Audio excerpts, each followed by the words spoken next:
Hello and welcome to another virtual visit from Asbury Woods. I'm Steve Wasiesky. You may know me better as Mr. Steve if you come to Asbury Woods with your science class. Well, today we're going to go on a hike. It's not going to be a typical hike on the trails at Asbury Woods. I'm going to take you on a micro hike, and you're going to learn how to take one yourself right in your own backyard. Now, what is a micro hike and why is it so special? Well, we're not going to be using our legs very much. We only need our legs to get from the building to the yard. Once we get to the yard, we're going to get on our hands and knees, and we're going to let our fingers do the walking through the grass to see what kind of living things are living in your yard. Or we may find signs that the animals have been there. Maybe a deer print, animal print, maybe animal droppings, maybe chewed food. I think you're going to be very surprised what you're going to find living in your backyard. Now, before we get started, let's take a look at some equipment that we can put in our equipment bag that may be helpful for us on the hike. Okay, the first thing we have here is a hula hoop. What we're going to do is use the hula hoop. I'm going to toss it to a random spot on the yard, and wherever it falls, what we're going to be doing is searching inside this area. So that's why it's called a micro hike. It's a very small area. All right, so that's what we're going to use. Now, if you don't have a hula hoop, that's fine. I'll show you some other options later on. Another piece of equipment is useful is a magnifying lens, because what we're going to be finding is probably very tiny. So this will help you be able to see it better. It'll make it closer. The same thing is the top on the bug box here. It's a magnifying lens too, but the bug box has a bottom, so you can scoop up what you find and then use the magnifying lens to make it bigger. If you don't have that, you can use a jar with a lid, and that'll keep it something that you catch, something that could fly away. It'll keep it inside, and you don't have to worry. There's enough air inside here for us to look at it and then let it go, because we're not going to keep it in there very long. Another option, if you don't have any of those, is just a clear cup. And this has a design on it, but that's okay. That's all I could find.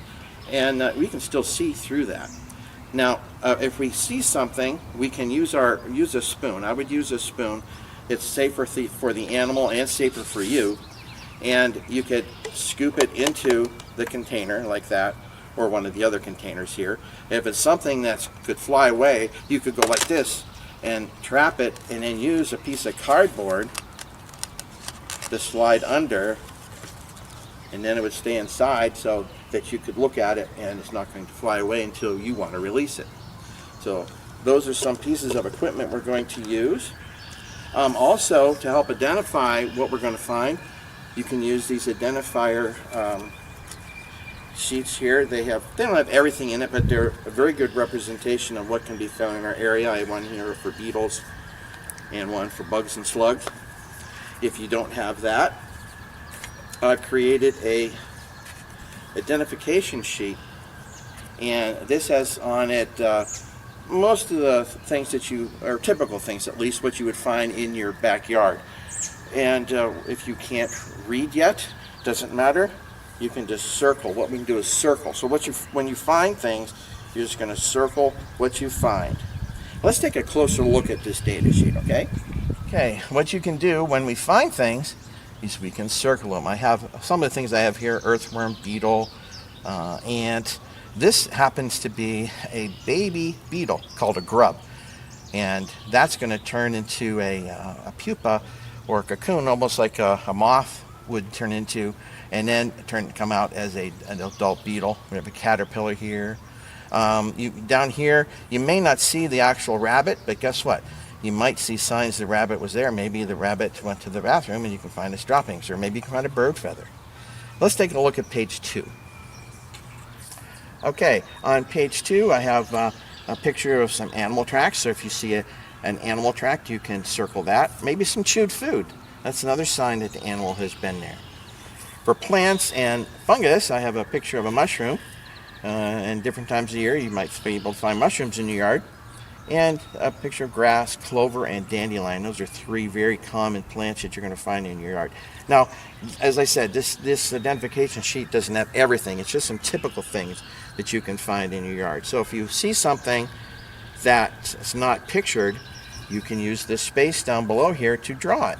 and then maybe your parents can help you try to identify it later on using the internet. You can download this identification sheet on the Asbury Woods website on the virtual visit page. Okay, let's start our hike. Now remember I said there are other options in case you don't happen to have a hula hoop. If you look on the ground here, you can see I used a rope. You can make a circle with a rope where you would do your search inside the area of the rope. That would be your boundary. Okay, I'm going to toss the hula hoop and we can get started. So wherever this lands, this is going to be our search area. Alrighty, we're ready to search in our hula hoop area, do our micro hike. One piece of equipment I added today because it rained a lot yesterday is a garbage bag so I don't get my pants all wet here. So let's see what we can find here. Let's see. Well, first of all, I see a dandelion. That's the first thing I see.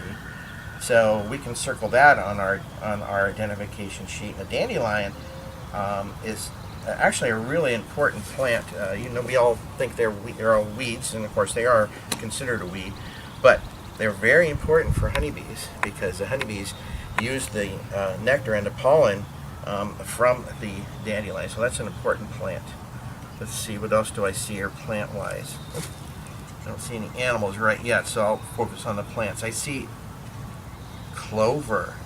Now, it's small yet because we're early spring here, but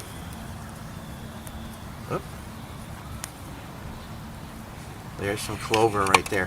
They'll either have, when it grows, it'll either have pink or white flowers, which is also something that the honeybees use to get pollen and nectar from. See, and of course there's all kinds of grass too. So, okay, I took the lid off of the jar here just in case here. Oh, wait, there's a worm, an earthworm.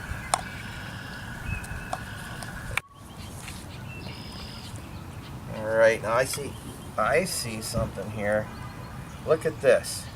This is a walnut, a chewed walnut. Now, there's walnut trees on the property here at Asbury Woods, not too far from where we're at. I bet you a squirrel or a chipmunk got that chestnut or walnut and ate the insides out. So that's evidence that there was a squirrel here or a chipmunk here.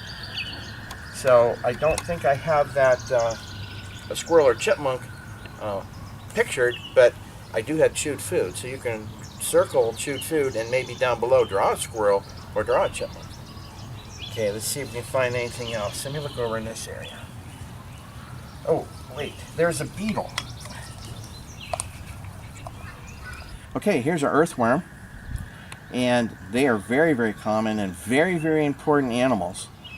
They help, as they move through the ground, they help make air spaces in the soil to loosen the soil up. They also allow water, by making spaces, they allow water to get into the soil easier. And what they eat is they eat dead plants and dead animals. And when they go to the bathroom, that's good fertilizer for the plants to use for growing. So very, very important animals. All right, now, not all animals and plants are going to be found in one small spot like this. So you can do several micro hikes in your yard. And actually, because of we don't have time to do any more searches today, earlier I did a couple of searches, and let's take a look at what I found. All right, one of the things I found this morning was a deer print in the yard here. Now, as I said, it rained hard yesterday, so it made the dirt kind of muddy, and a deer must have walked through here last night. You can see the print, the imprint from its hoof into the mud here. I also found this turkey feather. That was in the area, and behind me here you can probably see some of the taller grass. So it was right next up to near that taller grass. And then I also found a cricket. That was very early this morning when I did that, so the crickets were still out. And a cricket, they'll eat just about anything too. And a lot of things like to eat them. And you can find crickets more likely at night, because I'm sure you've heard them making noise. And so I was able to catch us early in the morning when it was still hadn't gone to bed yet for the day. So I hope you do several micro hikes in your backyard too, and try them at different times during the day, or maybe even different seasons, so you can see the variety of living things that are living in your backyard. Now before we go, I'm going to make sure that I pick up my equipment, wash it, and put it back in the equipment bag so I know where to find it next time. Make sure you do that too, and make sure you wash your hands. Make sure you check out all the other virtual visits at Asbury Woods. And until next time, this is Steve Wasiesky. Thanks for watching.